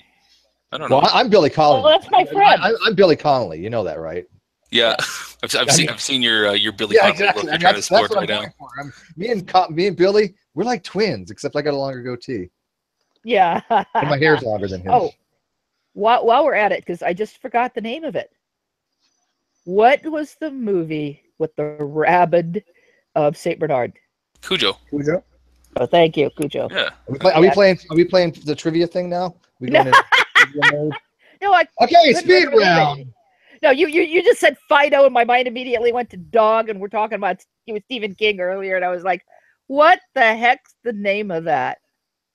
That was a weird one. I don't think I've seen that one. I don't think I ever read the book, and I don't think I ever enjoyed it. Not one of his best. Okay, the book is good. It's weird because in the book you buy. I mean, you in the movie, seeing a Saint Bernard like that just doesn't work. But in the book, you accept it. Well, in the book, you can imagine it any way you want, and it could be a far more fearsome thing. But yeah, I didn't like the movie too much. No, that was Well, I'm hearing crickets, like literally. It's it's funny that you. Well, my window is open, so. Oh. It's funny. It's funny that you mentioned that because. Yeah, especially as a younger kid reading, like when they started, and I had this with Jurassic Park, because even though I knew dinosaurs, I didn't know like every single dinosaur. So in my mind, what the dinosaurs looked like that they're describing compared to what they actually were completely different. Like a lot of the dinosaurs that they talked about in Jurassic Park, when I read through the novels, were did not actually translate to what they looked like on screen. Did they have feathers? No, of course not, because that wasn't the thing in like '94 when I read that. They didn't have feathers, and one Hog Ties kids wouldn't have watched it, and Isaiah. But they and then like the crossbreeding the dinosaur DNA with frog DNA, because it's like that was so stupid. Yeah, that was a leap of a suspense. Well, I should say a leap of faith, but it's more of a suspension of disbelief, right? It's like what? They didn't even have to do that. Yeah, when you watch it back then, you're just kind of like, oh, that makes sense. Really cool. But like looking back on that now, because I've had my kids watch Jurassic Park, and they and like listening to him do that, and it's just like, oh, that's just wrong. But what's really funny about that, and I'm not sure if you caught this in Jurassic World, the newest one, they kind of I'd almost say like retconned some of that stuff. Because they talk about the like all the mistakes that they made with the dinosaurs, and one of the reasons why they didn't have feathers was because like they're not actually dinosaurs, because they are spliced together with all these different animals. That I like the last one. Or at least I think it was the last one. But they actually went back and scienced their way into explaining why they were wrong about all this other shit. Right. I don't mind them doing that. Yeah, I don't mind. I thought it was really well done. No. Well, when I read the first book, I mean, one of the first things I realized is these aren't dinosaurs; they're chimeras. Oh, I thought everybody knew that. No, I have no idea what that even was. What are you talking about? Chimera. Chimera. Chimera. Oh, chimera. Yeah, oh, sorry. Okay. Chimera. Yeah. I thought you were talking about some kind of clade I didn't even hear of before. No, because they're made of different. What clade is that? I don't know what that is, but we'll go with it. They're made of a bunch of different stuff. They assembled them. Yeah. Yeah.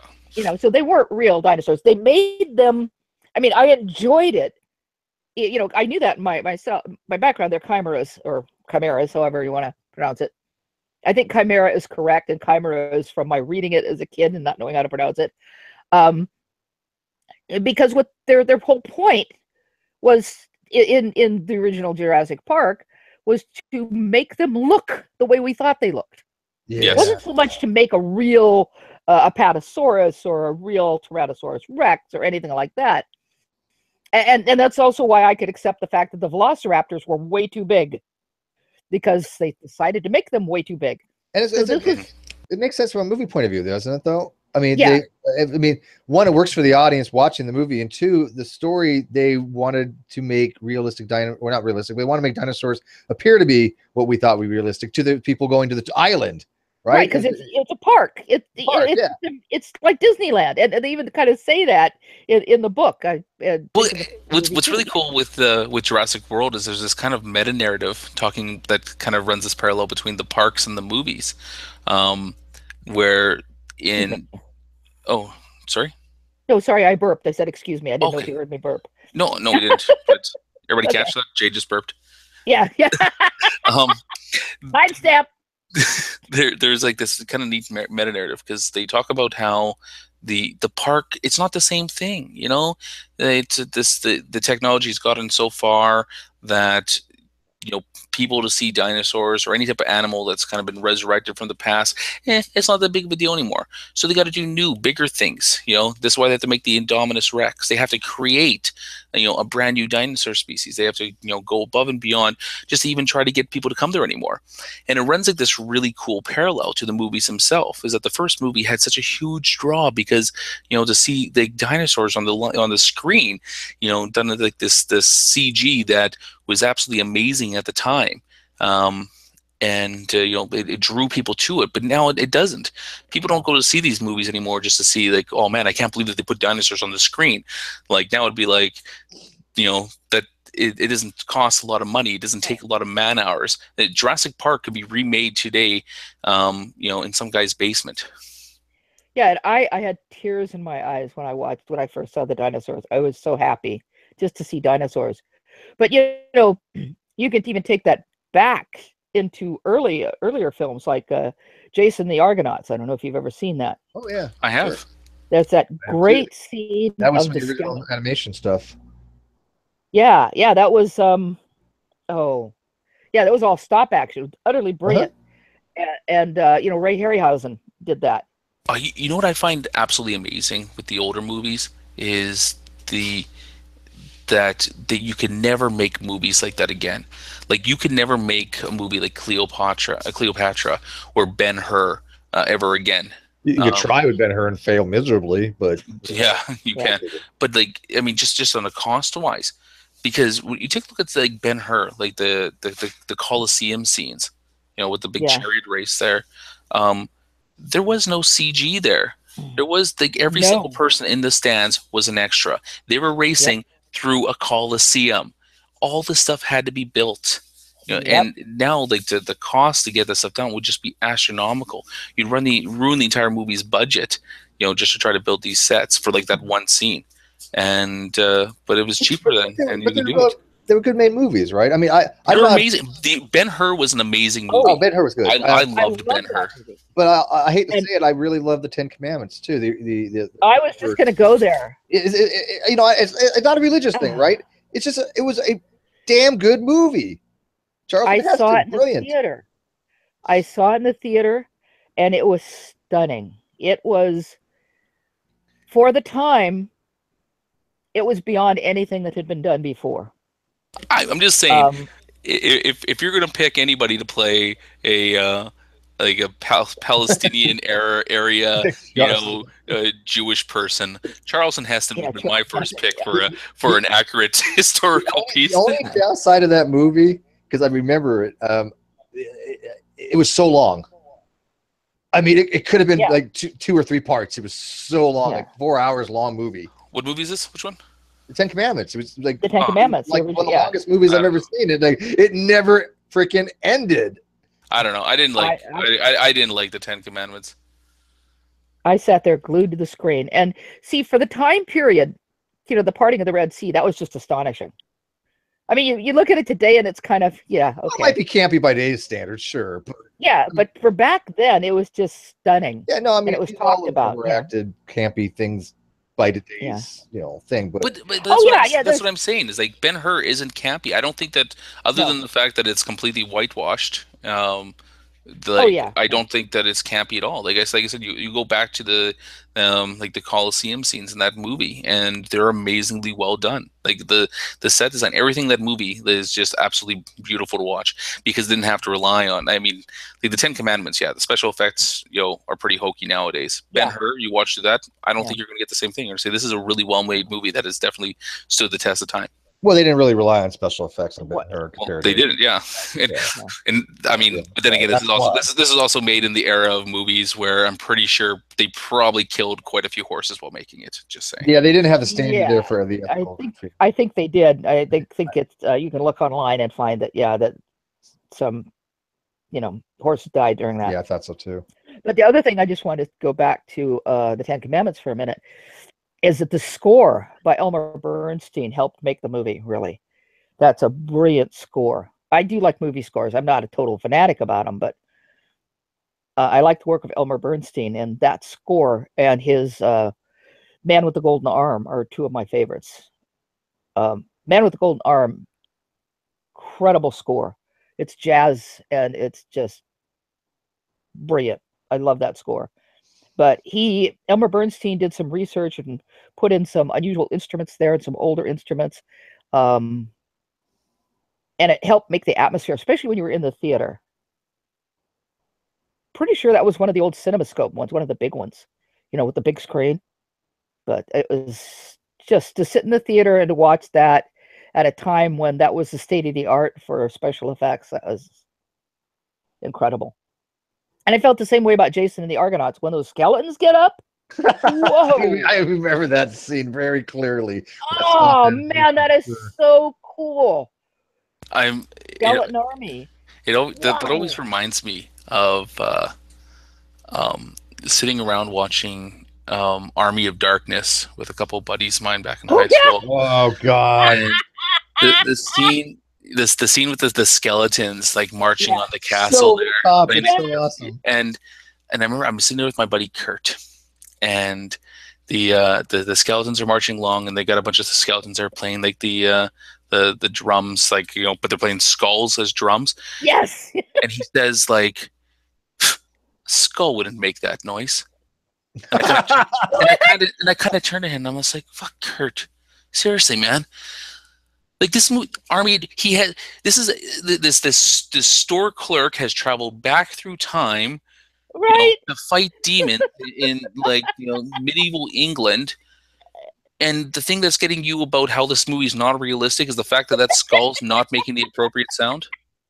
Are you fucking joking me? That's the one thing that was everything up to this point in time is believable, but that has ruined the movie for me. I was good. I was following along. This sucked me in, but that right there, that blew the immersion for me. Fuck this movie. Oh, that's terrible. It broke the fourth wall. Yeah. Yeah, it did. Skulls wouldn't make. Oh my God. That's segue. Breaking the fourth wall. Breaking the fourth wall. Okay. Ferris Bueller. I don't care what anybody says. That whole breaking the fourth wall thing. The only movie that's ever been well done in is Deadpool. Most of the time, I hate it. The idea of like the soliloquy where you turn towards the audience and you speak to them directly. I find it is the fourth wall. He knows he's a character. I know, but it's so fucking terrible. I hate that in all movies. I hate that it is just. It bothers me, but I find it irritating. He had to. Deadpool's character knows he's a comic character. No. See, Deadpool's character is good for it because the thing is that you don't know whether or not he's actually like this almost like omniscient comic book being that knows that he actually exists. No, you do know. They make it very clear he knows. No. It comes across like that, or you just read into it that this guy's completely insane because he already is completely insane. I thought somebody who's completely insane can, it makes it feel like he's breaking the fourth wall, but really, he's just fucking crazy. I have to look into that. I thought he actually was written to be a character that knows he's a character. Well, he's either a character that knows he's a character or he's a character that's insane, but other way his personality matches that way. Like, see, Ferris Bueller is a character that breaks the fourth wall, but you're never going to make you can't also say that maybe he's not breaking the fourth wall, maybe he's insane. He just has to be this character that breaks the fourth wall. Well, Deadpool is this character that has this double dynamic where, you can read this as if he's, that he actually is, breaking the fourth wall and he knows that he is a comic book character, or you read into it that he is just a comic. He's just a character inside there that's insane that thinks he's a comic book character. Yeah, no, I have to check into that. I thought he was written that way, but I don't mind people breaking the fourth wall if it's for a reason, right? I think Bueller's Day Off, they did that okay. I think that there was some comedic value to that. So I don't mind the fourth wall being broken if there's a reason to. And I think they do it on purpose because it gives it more of a connection with the characters, right? That you're actually seeing that these people are kind of real. No, whenever I see that, all I think back to is Zach Morris on Saved by the Bell. Time out, guys! And then talking to the camera. That was bad. That's all I think about. Whenever a character breaks the fourth wall, that's all I think about. That wasn't really a well planned thing for breaking the fourth wall. No. But Tiffany Amber Thiessen, she made it all right. Oh, what was the man that shows like he did not Christian Slater, AJ Slater, or whoever the guy that played Slater there. He's doing his whole thing now. I think he's doing like some sports network type thing. And the girl there's the girl that went on to do striptease. Oh yeah, that was Kelly Zabrowski. Yeah, what was her character's name or her real life name? No, it wasn't Kelly. No, it was the other one. Jessie. Her name was Jessie, and her real name was Elizabeth Berkley. Elizabeth Berkley. Yeah, and then but then there was the one girl, the other girl that wasn't Tiffany Amber Thiessen, the one that wasn't the girl from Striptease. They were all Tiffany Amber Thiessen. She's the only one that I really, No, Kelly was. What was the other one? Yeah, what was her name? I don't remember. I don't remember. But she went fucking insane. She, she had a mental condition, like some extreme bipolar and some other stuff. Yeah, one of the characters, like in real life, she's like, she went in. She's like straight up insane now. She was a main character or just one of the students? One of the main characters. Lisa, Lisa, that character. Yeah, Lark. I can't pronounce her last name. Voorhees. Lark Voorhees. Yeah, Lark Voorhees. Yeah. I didn't really. I've seen recent pictures of her. I know she kind of looked like little. She definitely does not look the same, if I remember correctly. And speaking of weird, how about the past television life of Screech? Oh, Dustin Diamond. Yeah, he. Wow. Oh my God. Didn't he release his own sex tape? Yeah, he did. And then he complained about it.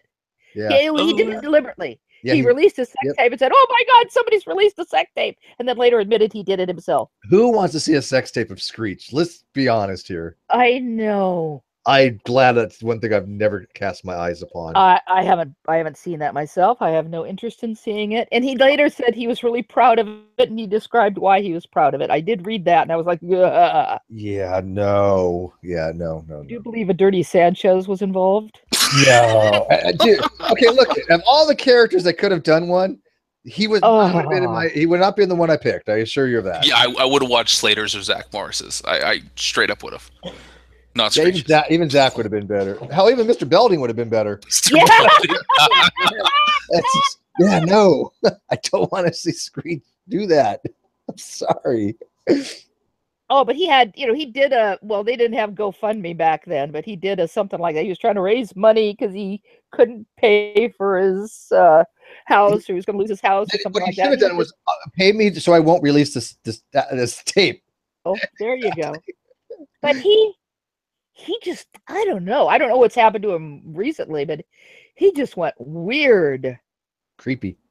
Really freaky, I mean, I know the character was a character, but the real person was just really out there. Yeah. That was.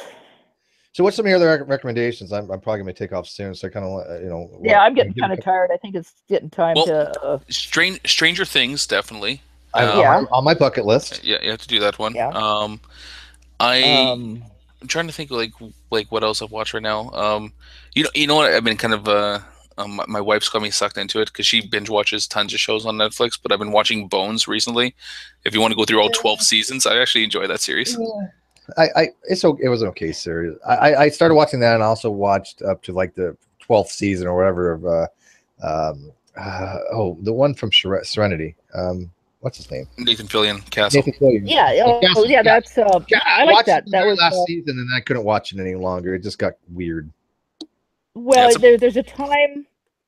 There's a time when they just sort of wear out their welcome, if you know what I mean. It should have stopped before the very last season because it just. Yeah, I agree. I mean, I enjoyed the season a lot, especially the early ones were a lot of fun. Oh, I love them. God, oh darn it! What's the name of it? I got a kick out of what he'd wear he'd wear his bulletproof vest and it said author on the back. Yeah. Back, what was it? Writer. That was funny. Everybody's police, writer. Yeah, it was better watching the character develop than Yes. after they got married and all this other stuff. I'm like, okay, it just didn't work for me. Well, I'll tell you, like right now, I'm making my way through the Daredevil series. That's good. No, Daredevil's good. Which I really enjoy because I want to watch the Defenders. So I have to watch Iron Fist and Luke when's Cage. that out? It's already out. Defenders already out? Yeah, Defenders is already out. So I gotta Get finish out. watching No, the it's other not, is ones. Yeah, it is. Shit, I gotta watch it. And, I didn't watch Iron Fist because I got mixed reviews and I didn't bother. But Yeah, I started, but yeah, I bored. Eventually, I'll watch it. Right? Eventually, I will. But I like Luke Cage. Really like Daredevil. And what's the other one? Jessica Jones is the other one. That's I liked out of all of them. I tell you, that was underrated. I can't wait for the I second think so too. series of that. Yeah. And then there's two that I want to watch, and that's I want to watch Dark Matter because I hear it's pretty good for a sci-fi show. I watched the first few episodes, so it's okay. Okay, and then the other one that I just started watching is the Dirk Gently's Holistic Detective Agency. I read the book first one years ago. I've seen the first one. So you like that one? Is it good? It's okay. Sokka's speechless for a change. Oh, sorry, I was muted. No, my wife watched the whole thing, and then I sat down and I've watched like the first 2 episodes of it now, and I enjoy it. So it's good. Okay. Yeah, I would. I don't know. Did you guys both watch Narcos? No. No. Well, we're on to the second part now. The first part was about. Don't you love it when the mind just drifts off? Yeah, Colombian drug lord. Excellent series. Really excellent series. There's like 2 seasons of the first one, and now we're into the second part, which is the other drug cartel. But honestly, it's violent. It's violent. It's based on, what really happened, and a lot, most everything in it really happened, and it's scary how powerful these people were, how how they controlled so much of what was going on in Medellin and in Colombia, and if people got in their way, they would just kill them. But if you don't mind like really intense drama that has a bunch of violence in it as well, watch Narcos, especially the first 2. I just started the first 2 seasons are the same story, and the third season now is the new Narcos, and that's a different story. And I just started watching it because there's so much stuff to watch. How do you get into that? Time to watch everything. Yeah, but see, it's basically off season right now though, because now I'm kind of catching up. Because the season starts again in October. So right now, for the last month or 2, by the last 3 or 4 months, hasn't really been a lot out there. So, you want my recommendations? Just real quick. I won't go into too much detail with them, but watch Lucifer. Yeah, Lucifer's good. Okay. Watch Humans. If you haven't seen that one yet, watch The Librarians. Oh, I enjoyed that. That was good, wasn't it? And then watch The Magician. Yeah, it's a little. It's campy. It's not so great in some parts because it's campy, but no, I enjoyed it. Yeah, you got to enjoy campy stuff, and I do. Yeah, I know. If you're not looking for anything serious and you just want some, lighthearted, campy type, just well written kind of shit, then go with The Librarians. It's really cute. They're coming up with a new season too. But if you want more dark, go Magicians. Yeah, really dark, by the way. Definitely dark. Look, just search David Duchovny and watch anything he's in. Yeah, I'm not a big David Duchovny fan. I didn't even watch Californication. Really, I liked Californication. I've been meaning to. I've heard it's pretty decent, but one of these days. Well, the other thing I think I would recommend, and then I think it's time to go because I'm getting tired too. A show I was surprised I liked. It's called Ozark. Have you heard of it? That's on Netflix. That's the one with Jason Bateman, right? That one's pretty new. Yeah. Right? Yeah, I got that on my list right now. Yeah, Yeah. that's one I wanted to check out too. I would definitely recommend it, and it's I think it's very good. Yeah, he's he's a money launderer, right? Right. He's a money launderer. And his wife finds out, it's just really Is it kind of like intense. it's kind of like a Breaking Bad kind of thing. Yes and no, it's not as intense. In a way, it's in a low key intensity. You know what I mean? Okay. Okay, I have recommendations too. Okay, go for it. Okay, go read Michael Crichton's Eaters of the Dead again, and then watch The 13th Warrior, and laugh about it, and then laugh, and then same thing. Then go watch Congo, or then go read Congo, and think about how amazing of a book it is, and then go watch the movie, and cry yourself to sleep about how shitty it was, and then go read Sphere. And then go watch Sphere and just think about how much you hate all fucking movies. And then make sure you go crank all of the producers and directors and just firebomb their offices. I will say that Congo had some camp moments in it that were enjoyable. That's it. That's it. Those gorillas, come on. I know, no, but there were. Oh yeah, I know it's just bad. No, Congo. I agree with you completely. Congo is an excellent book. Eaters of the Dead is an excellent book. The 13th Warrior. The 13th Warrior. Okay, let's put it this way. If you're drunk, 13th Warrior isn't too bad. Well, there's a lot of movies like that. I know.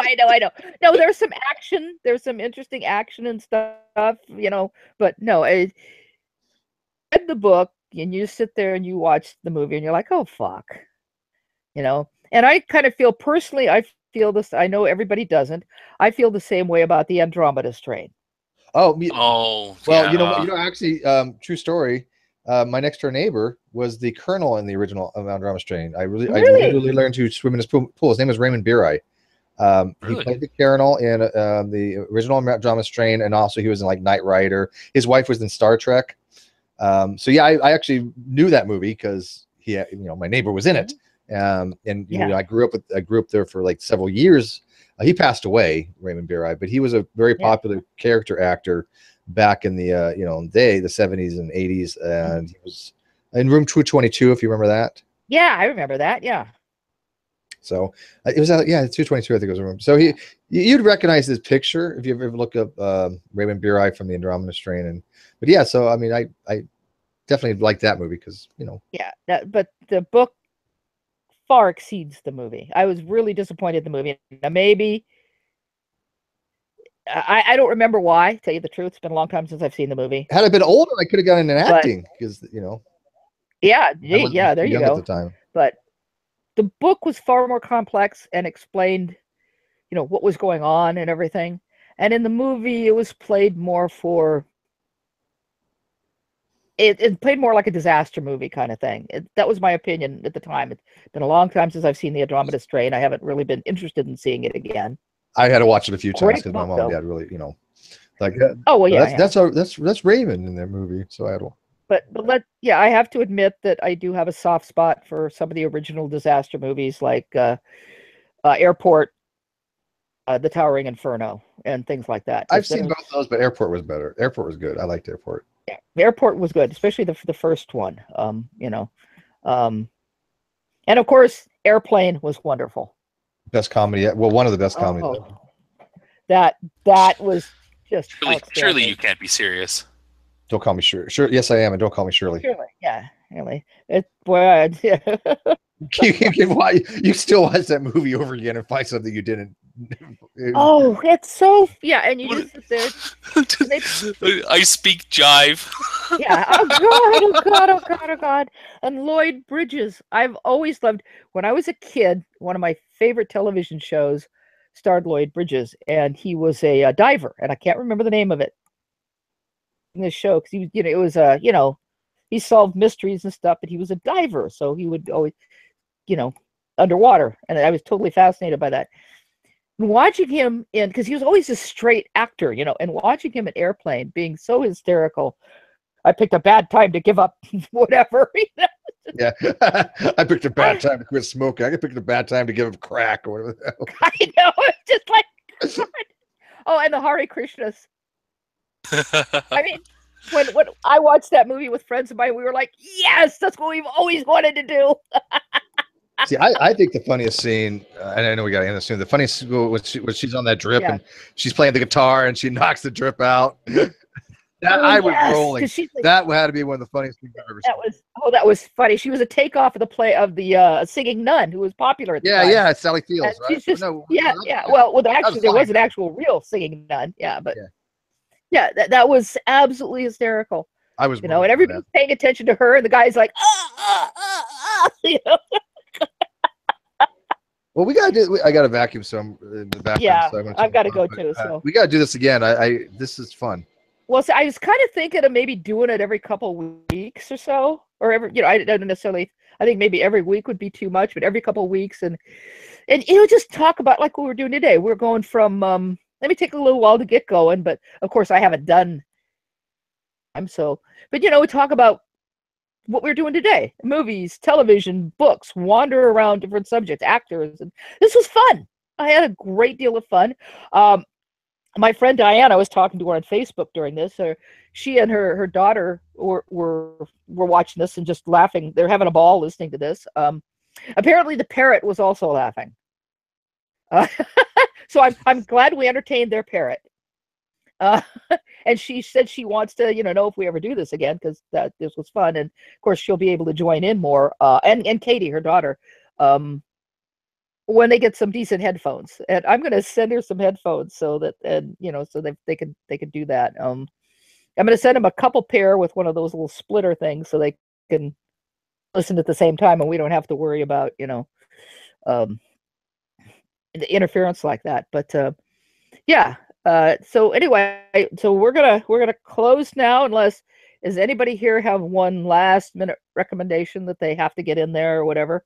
No, I got too much background noise, anyways. But I just wanted to thank you. It's fun. It was good, and let's do this. A couple weeks, and there's so much to talk about between movies, books, and I mean, it's just it's an inexhaustible topic, And it's fun.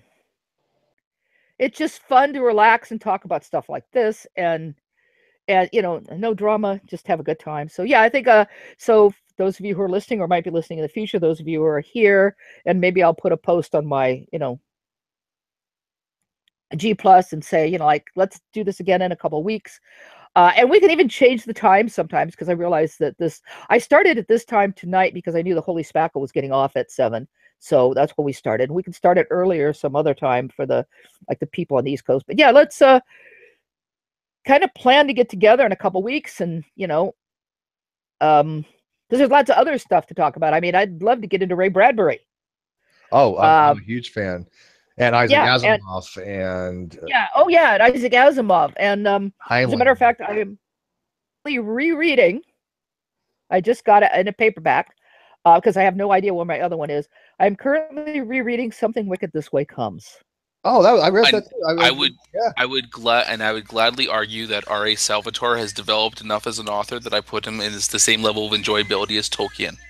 He is very good, but see, we could talk about all this stuff, and we're going to in 2 weeks. So in the meantime, I've got to figure out where the little button is.